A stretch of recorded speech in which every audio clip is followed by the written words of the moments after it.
Magandang gabi Pilipinas, live mula sa Pag-asa DOST. Time check po muna tayo, it's 8 o'clock ng gabi ayon sa Philippine Standard Time. Isang weather system lang ang umiiral sa bansa ngayon. Ito ay ang Northeast Monsoon o yung tinatawag natin na hanging amihan.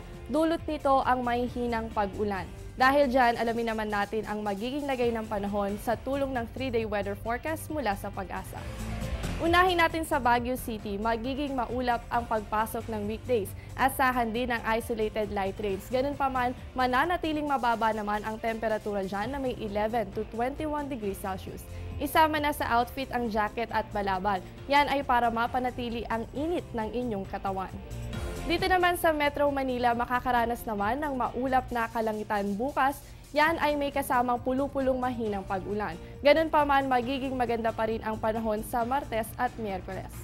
At para naman sa Metro Cebu, makakaranas ng partly cloudy to cloudy skies with isolated light rains bukas at sa Martes. Samantala, magiging maaraw naman sa darating na Miyerkules.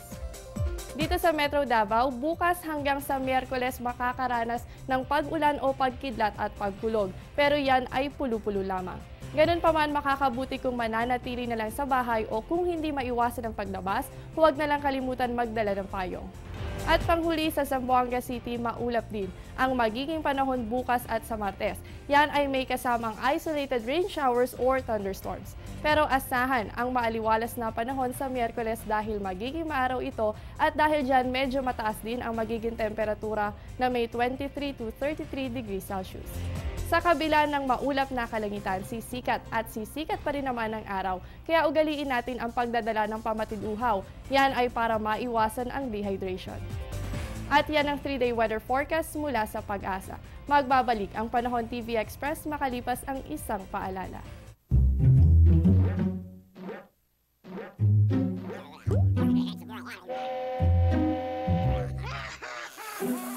Worried kung nasaan ang package mo? Sa Air 21, worry-free! May real-time SMS updates kaya alam mong status ng padala mo every step of the way. Why worry? Pwede namang worry-free. Sa Air 21, sagot ko, padala mo! Maraming salamat sa isang linggong pagsama sa amin para sa Ulat Panahon. Bukas samahan natin si weather lover Amor La Rosa, alas 5 hanggang alas 5:30 ng umaga para sa isang komprehensibong ulat panahon. Manatiling nakatutok sa Panahon TV Express kung saan walang pinipiling panahon ang pagbibigay impormasyon. Ako ang inyong weather buddy Jessie Basco na nagsasabing walang dadaig sa taong may alam at laging handa. Magandang gabi.